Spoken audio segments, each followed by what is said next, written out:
Hey guys, Mitch from Swap Time. Got an update on the truck. I got new mounts cut out. These hold the ECU and busman panel, and I have a separate mount if you want to kind of remote mount the busman panel in a different spot. This is one of the options. This bracket comes off, and you can bend it however you need to mount it. And it has a couple tabs here that holds it. Then there's basically like a dowel rod I use to support this end of it, but it's super solid. I'll include these on all the kits. I was going to practice doing another video today. I got the truck running really well. There's the cooling fans, 2016 Camaro SS fan. Brushless outlet motor. Very, very powerful. It's really cool, there's no relays on it. You just have this connector right here. You got power and ground that runs directly to the battery here. And one signal wire that goes to Gen 5 computer. I raised up the truck because it is set too low. I was having all sorts of issues with rubbing and made it impossible to drive safely. So it has drop spindles. I put, basically I removed the cut coil springs up front and put factory mode springs back in it. So it gave me a nice safe ride height there. The back had a flip kit, so I had to flip it back up, so it was super high. And then I got a drop shackle, drop it 2 inches. It really needs to come down at least another inch and a half. That's on my to-do list. I got my Boyd's welly tank mocked up.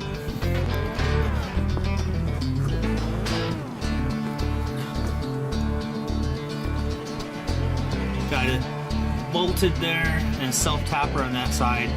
The tank's completely empty.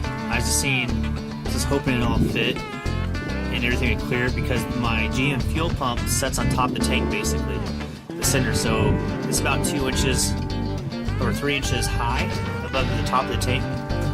So I assumed, it hit the bed, but it cleared perfectly. So that's good. So now I need to cut a hole for my bed fill, get that set up, run a fuel line up front, and do the evap system. So I'll do that this upcoming week. And this will be fully PWM controlled, just like factory. So it has an LT1 fuel pump in it, and it's going to run directly to my fuel pressure control module, which is all hooked up. I'm doing some testing with the BCM. For some reason tap shift is not working on this. I think it's because when you put it in manual mode, which is the right pass drive when you gear select, I don't think I have enough throw. I don't think it's getting fully into manual mode. So I need to lengthen the lever. It's a bit cold today. Alright, let's go for a test ride.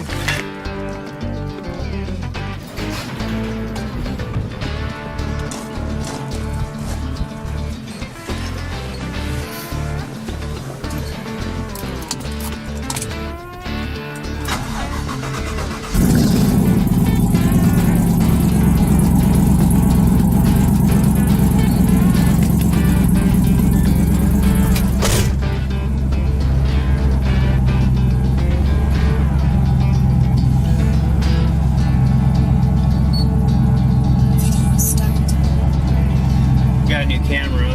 It's like a GoPro style camera. So see how that does recording. 55 degrees my coolant temp. Oh, let's go take it for a test ride. Hopefully the audio is not terrible on this. We'll find out. I got a microphone coming in a few days. I'll wear it on my shirt. That way you hear my voice clearly. Well, I already got new headlights installed on this. Got them off Amazon. I got LED headlights for $100 and installed them a few days ago. I'm testing them. I tested them last night. Really good output. really happy with the LED lights. The factory lights in this, you know, they're really old. They're completely yellow. I had no idea if they were on or off at night. They're that bad. I had to use high beams just to be able to see something. So pretty unsafe. And now I got the LEDs. And super bright, good dispersion. That's one of the upgrades I always do on older vehicles, is upgrade the headlights, like one of the first things I do. Because I'll drive these at night, and it's just really unsafe not being able to see very well. And these have a little bit of a modern look to them. When I go back out, I'll show them. They're used mostly on Jeeps, and they were like $500. That was the original design, and eventually Chinese knocked them off. And they work really nice. The bad thing is they're not durable, the ones I got. Of course, they're only $100 for a pair. The material is probably plexiglass and not actual glass.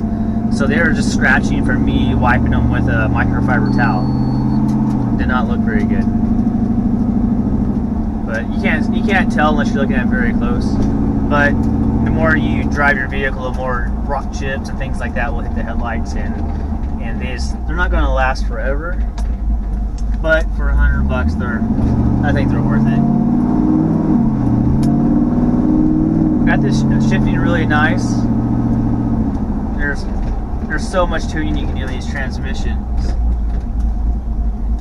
I had it shifting pretty hard, pretty fast, which was fun, but I wanted to kind of get more back to stock, and now it shifts real gentle at light throttle,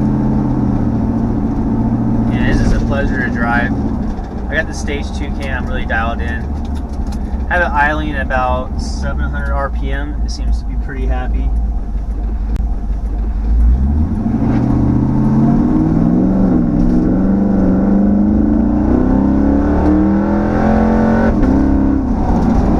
It's really powerful now. After messing with I was trying some new ideas on tuning, and I started messing with the fuel injection timing side of things, which I've never done before, because I understand the basic concept of how it works, but not exactly how to tune it.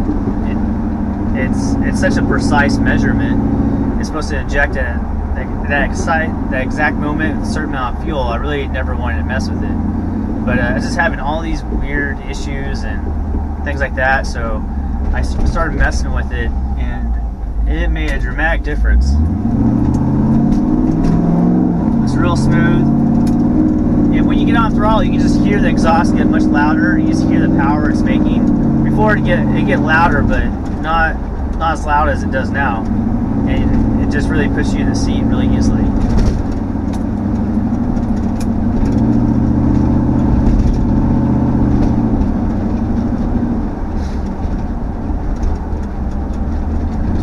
Up here. Excited to get this new fuel system working, because I think this is the way to go, is just to use a factory fuel pump, factory fuel controller.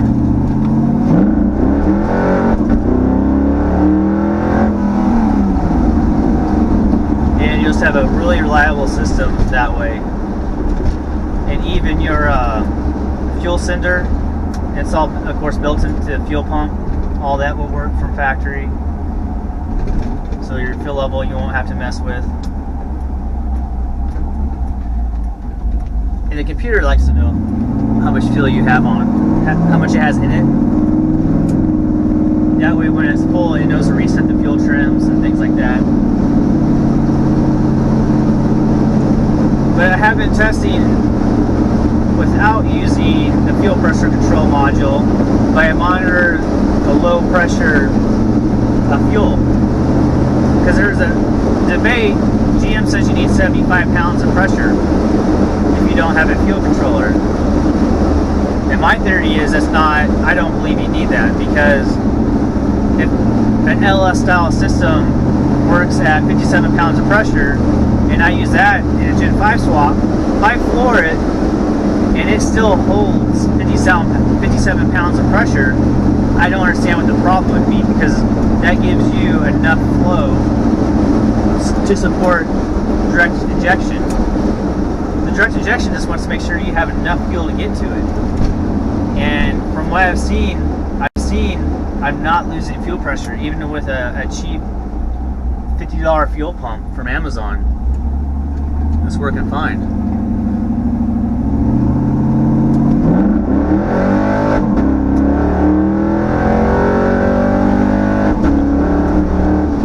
Man, this thing's fast. It's a little 5.3. It just screams. I just don't think, with all my testing, a Gen 4 5.3 will accelerate like that. With a small, like, this is a stage 2 cam, it's not too big or anything. And it just flat out gets it.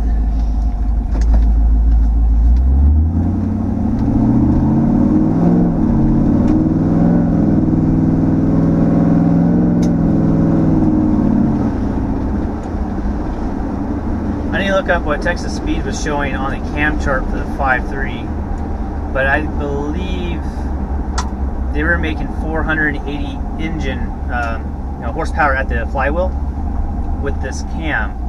But I know they would have used long tube headers. I don't know what intake they used,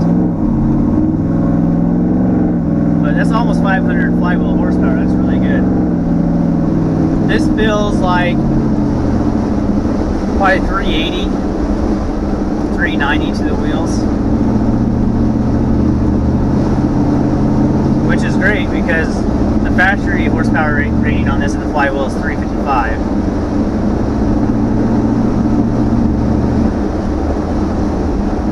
And drives nice. The 6L80E, you floor it, it drops 2-3 gears and starts spinning the tire. Can't wait to say start spinning the tires. Gotta get the posi unit. That's one of my next big purchases. It's just on the list to do, but I don't have too much more to do this truck. I put the posi unit in it. I do want to put an 8-speed 8L90 in it. I worked out a deal with a gentleman. I'm trading him a low mile 6L80 for an 8L90. On 5.3s with the 8 speeds, they were not working well at all, and we're still doing testing on them to get them to work, because the 5.3 with the 8-speed combination was, as far as I know, only really offered in 2016. In 2016 computers, you know, with the 2016 operating system, they do not make power. Like, you can barely drive your vehicle not making power. All 2016 controllers have done that to me, and I've tried all the tricks I've known, and they just don't make power. The throttle bodies really refuse to open up to allow it to make power, and all the tips and tricks that normally fix that issue no problem do not work. So that's been frustrating. With the 5.3 8-speed combo we have at Motec, I have that one working really well, but I've only driven it a couple times, so I got to dial it in. But I had to use a different operating system, a different transmission controller. They weren't matched, so I don't know if it's a good way to go yet. So I'd like to get the 8-speed on mine and test it, especially with the cam. That changes everything.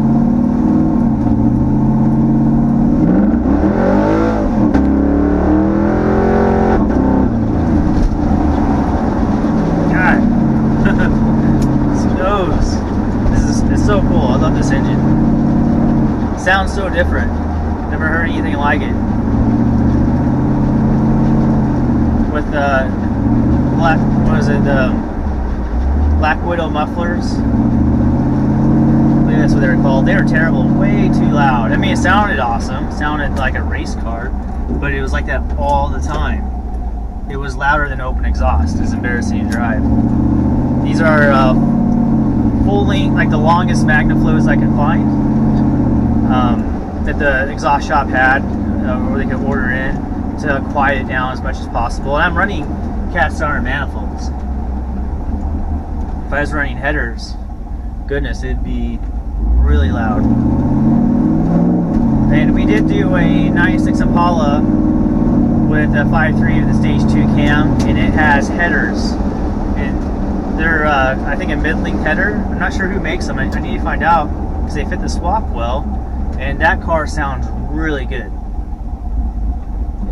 He's running Magnaflow mufflers. I really like the way it sounded. The headers did make it sound even better.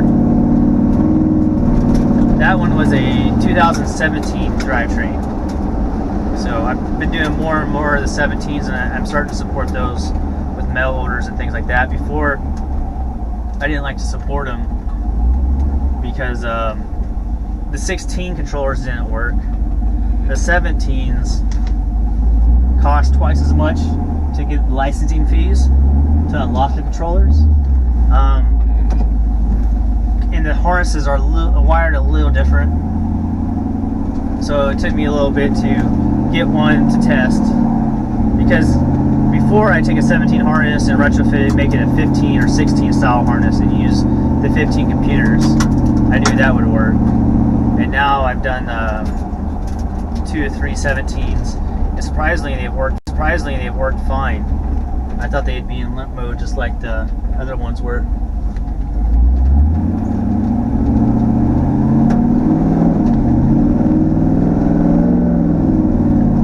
That'll hopefully be my next video, is reviewing that 96 Impala. It's super cool. Only problem is the rear suspension is a little janky. I guess it was set too low, so they put some spacers like in the coils themselves, and it feels weird. It doesn't feel right.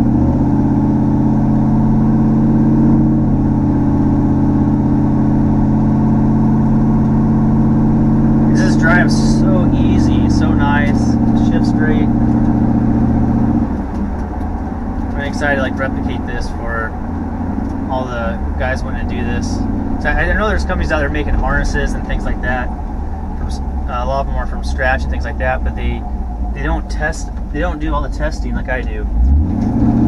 I know some companies won't even sell a computer to them, calibrated, because they don't know how to make it work. They can replicate a harness, but it doesn't do you any good if the controller doesn't work, because it's going to be a reduced power all the time, and they don't know, what fuel system you should do to suit your style vehicle. Like if you're running a supercharged Gen 5 engine, I would say you have to have a fuel pressure control module. Because what's cool about it is that with the fuel pressure control module, when you drive your vehicle, and just like I'm driving now, just putting along, it's only making 42 to 47 pounds of pressure, because you just don't need all the flow, because you're making 100 horsepower because you're just putting around. Then as soon as you floor it, the fuel pressure immediately changes, and it's requesting 74, I believe, 75 pounds of pressure. So that's a lot more flow you're going to get to support that power. And by it working that way is amazing, because you're not going to overheat your fuel system, have vapor lock issues, because when you make a lot of power, you got to have a fuel pump to support it. And if you have it set to kill mode all the time, it's going to wear out the pump, your fuel's going to get hot. It's just not a good thing. So some companies have come out with like voltage boosters and things like that to kind of help, but the fuel pressure control modules from factory work as we need them to work, where it just gives us all the extra pressure at wide open throttle when we need it. When we're driving around, you're not making much power, you don't need all that.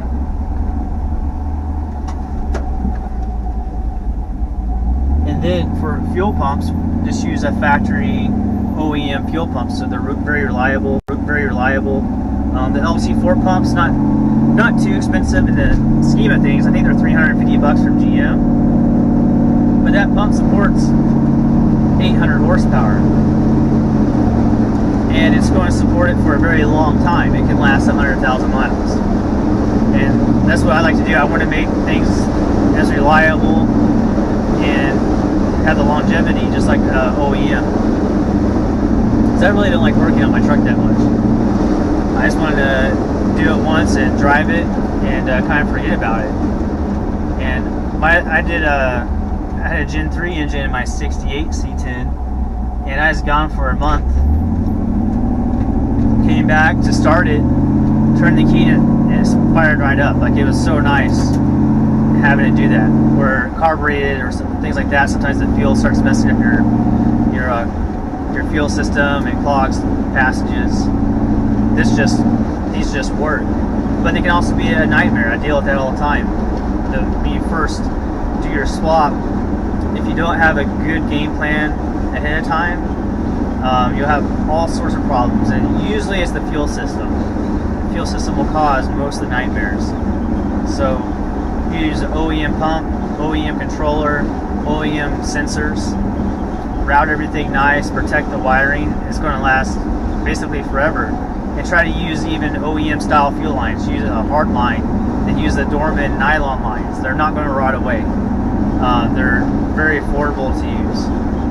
I've used, some stuff from Summit, the braided hose for fuel lines.